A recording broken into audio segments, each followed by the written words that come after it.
Today's chemistry topic is oxidation of aldehydes and ketones. Oxidation of aldehydes and ketones, it results the carboxylic acid formation. The oxidation it is able to be do in the presence of oxidizing agents. So if we are using, there is a two chances of oxidizing agent. Mild oxidizing agent and also strong oxidizing agent, both will be there. But when we are using, even if a mild oxidizing agent or a strong oxidizing agent, the aldehyde it is possible to oxidize and it results the carboxylic acid formation. But in the case of ketones, the oxidation it is little different compared to that of the aldehydes. That's why we are considering the oxidation of aldehydes and ketones separately. So, first one, oxidation of aldehydes. Normally, the oxidation of aldehydes, RCHO, that is aldehyde, the oxidation of aldehydes, it results the acid. Carboxylic acid, it results. So, when normally we know that the oxidation reactions we are carrying out with the help of oxidizing agent. There is a two chances of oxidizing agent. Mild oxidizing agent, also one more type, that it is strong oxidizing agent.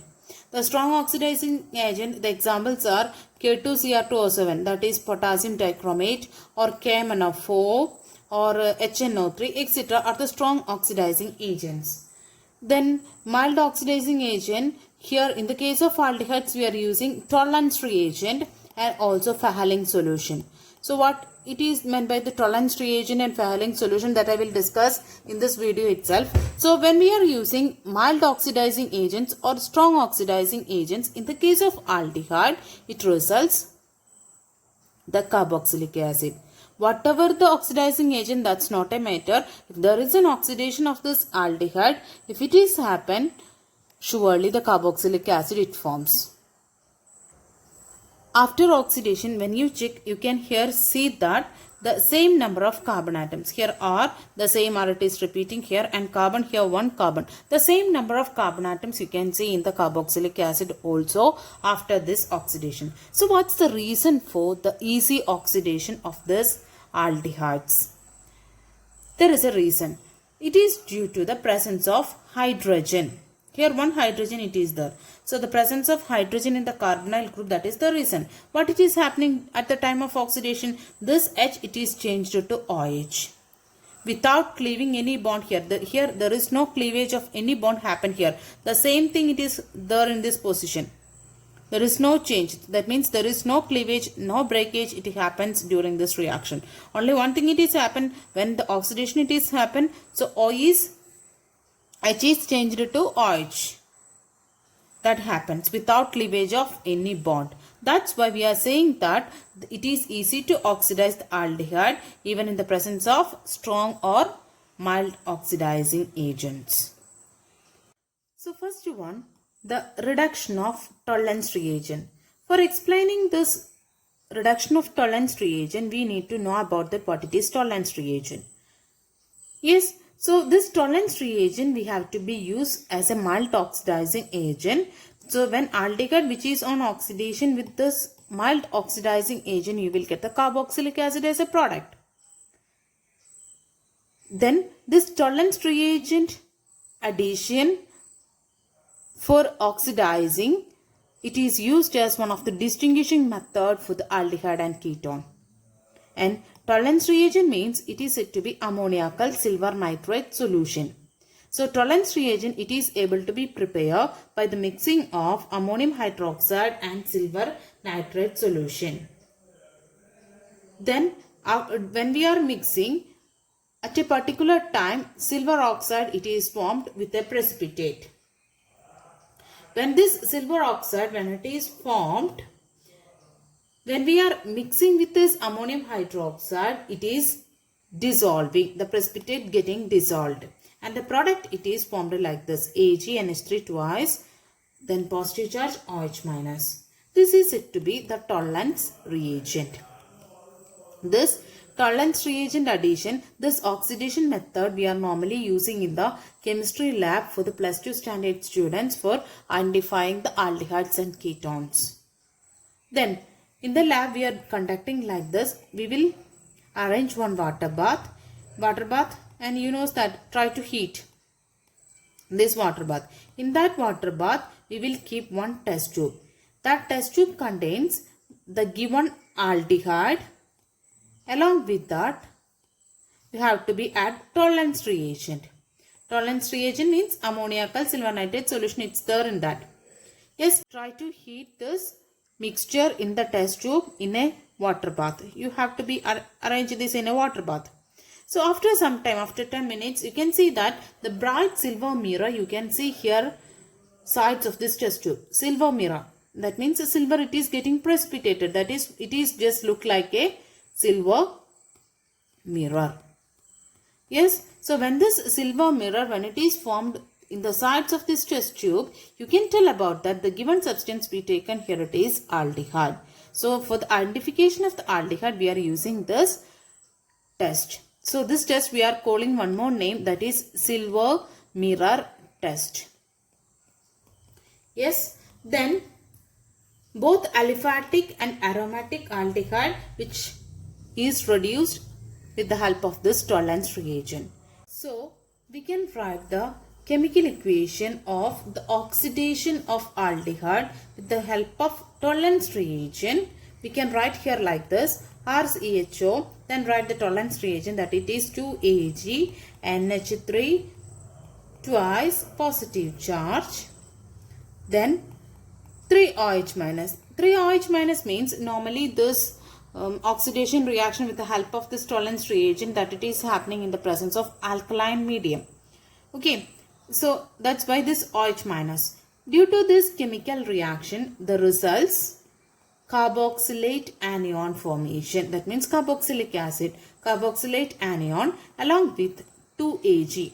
2Ag means silver mirror. The silver mirror I told no here formed. The silver mirror, and along with that water and ammonia. Yes, this is the thing happened when we added the tolerance reagent with the aldehyde. Next we can discuss on reduction of aldehydes with the help of Fehling's solution. This one we can call one more name, Fehling's test. So for the oxidation of this aldehyde, we need Fehling's reagent. So what's meant by Fehling's reagent? Fehling's reagent, it is consist of two solutions, Fehling solution A and Fehling solution B.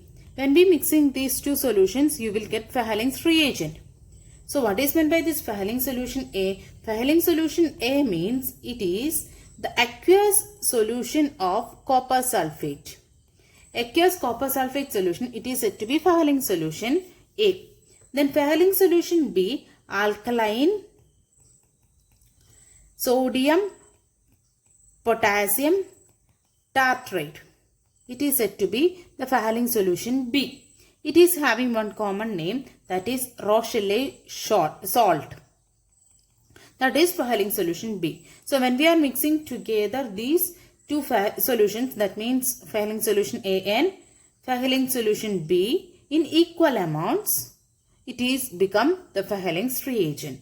So after getting this Fehling's reagent, try to mix it with the aldehyde. As we did in the last case now with tolerance reagent, take a water bath, heat the water bath. In that water bath you have to be keep one test tube. In that test tube you have to be take the aldehyde.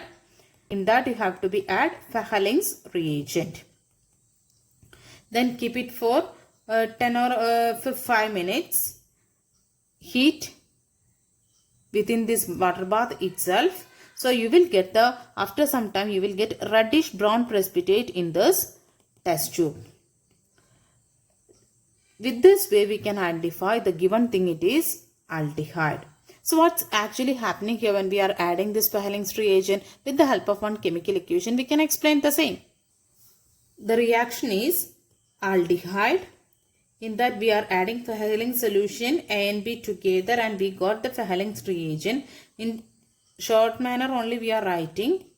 Yes, 5OH minus gives RCOO minus. That means corresponding acid it is formed as the form of carboxylate anion and then Cu2O, then 3H2O. Why this reddish brown precipitate you got it? Because of the formation of this cuprous oxide. That's why you got the reddish brown precipitate in this test tube after some time, after heating. Okay, so this is the reaction, and one important thing we have to be noted, all the aldehyde does not respond to this test. Aromatic aldehyde does not respond. Aliphatic aldehydes only responds to this test. Second one, the oxidation of ketones. In the aldehydes case, we discussed that there is, because of the hydrogen, there is an easy oxidation. It happens in the presence of, even in the presence of mild and strong oxidizing agents. But in the case of ketones, there is no hydrogen attached to the carbonyl group. So there is no chance of easy oxidation. With the help of cleavage of some bonds only, some carbon-carbon bonds only, the oxidation it will be happens. So that's why we can say that the ketones cannot be oxidized by weak oxidizing agents such as Tollens reagent and Verhelling solution. These reagents are therefore used for distinguishing aldehydes and ketones. Why? The Tollens reagent and Verhelling solution, when we are adding, if it is an aldehyde, it surely gives, if Tollens reagent silver mirror and Verhelling solution reddish brown precipitate. But if it is a ketone, when we add this Tollens reagent and Verhelling solution does not respond. That means it does not answer in the product. That's why we are using that one as a distinguishing method. So we can understand that the reduction of ketones to the corresponding carboxylic acid, it will be happen only in the presence of a strong oxidizing agents. That means under vigorous conditions like strong oxidizing agent, also elevated temperature it is needed. With the help of cleavage only the product formation it is occurring. So we can explain with the help of some examples how the way the cleavage it occurs. So I written one example here. Ketones, it is easily oxidized by strong oxidizing agent. I already told that what is the strong oxidizing agent. Here we are using concentrated HNO3, KMnO4, acidified KMnO4, acidified potassium tetrachromate. These are the strong oxidizing agents we are normally using. When we are using this strong oxidizing agent, any one of the strong oxidizing agent, when we are using, so this ketone, it is oxidized. So during these reactions, the rupture of CC bonds occurs on either side of the keto group. Here this side or this side. Yes, it gives mixture of carboxylic acid. So when you are getting the carboxylic acid, each carboxylic acid having the lesser number of carbon atoms than the original ketone. We can check now how. When this, just imagine the cleavage it happens this here. This is the ketone. Either here bond cleavage can happen or this side. So just to try to do this, here the bond cleavage happens. So what happens is that the product formation it is occur like this, and here the bond cleavage, you can see that this part one and this is the another part. Okay, when this oxidation when it is going on, here one of the OH it will be joined, and here one part of the CH2 it is changed and it will be changed as COOH. That is the thing will be happen. So here the product it is CH3COOH plus CH3CH2. Instead of this CH2 you have to be write it as COOH. That is the thing it will be happen. In between there is a lot of steps we have to be write, but here we are not going to be much deeper.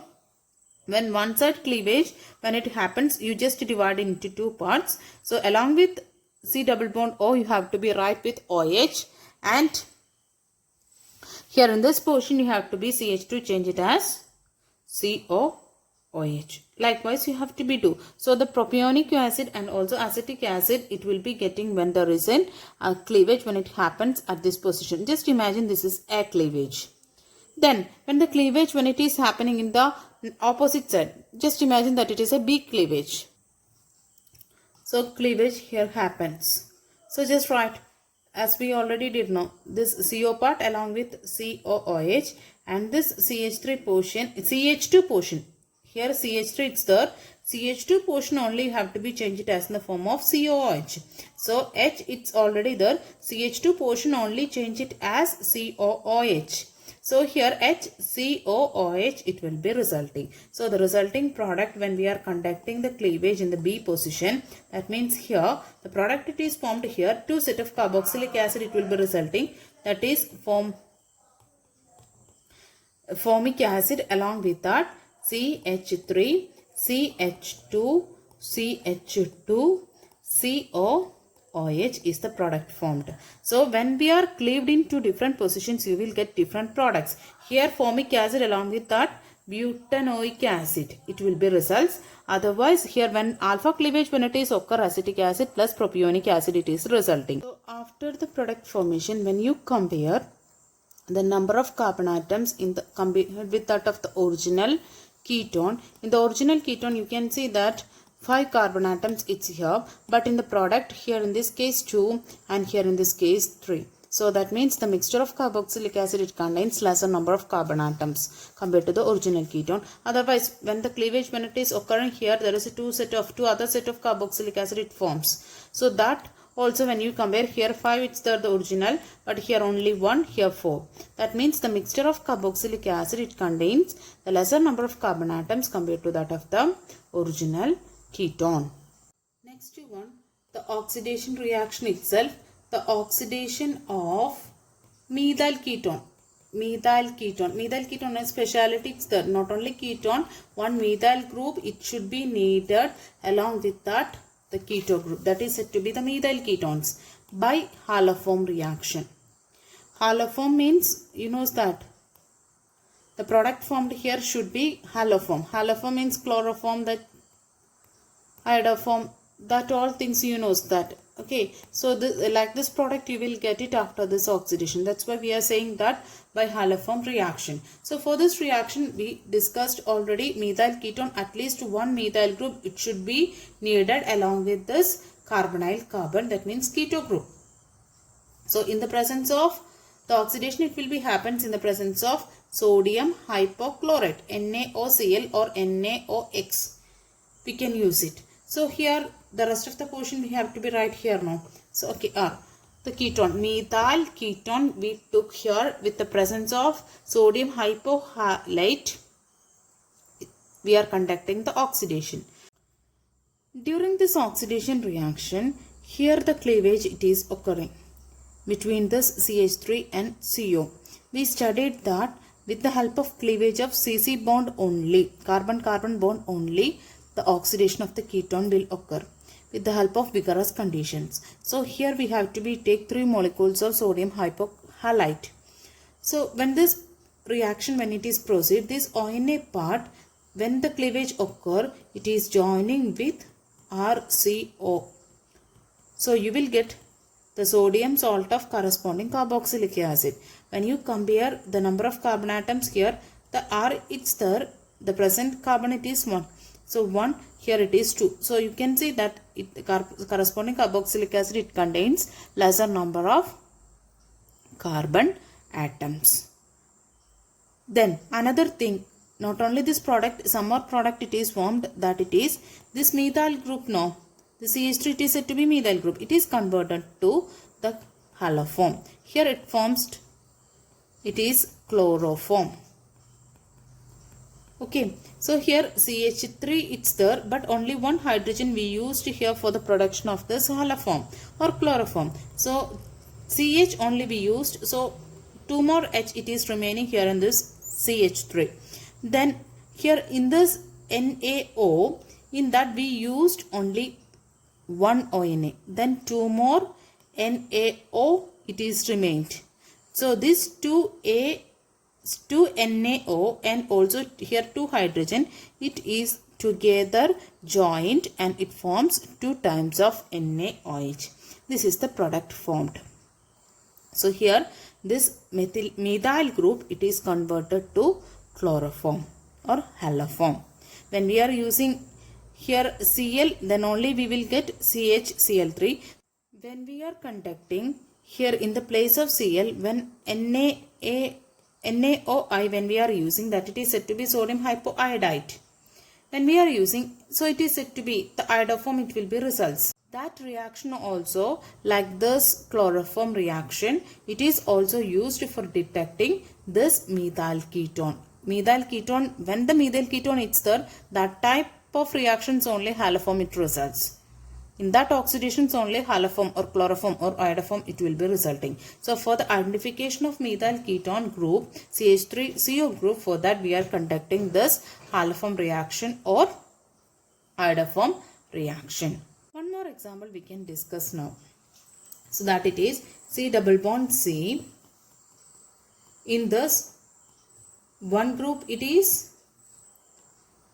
we know that one group it should be the ketone group attached to the methyl group.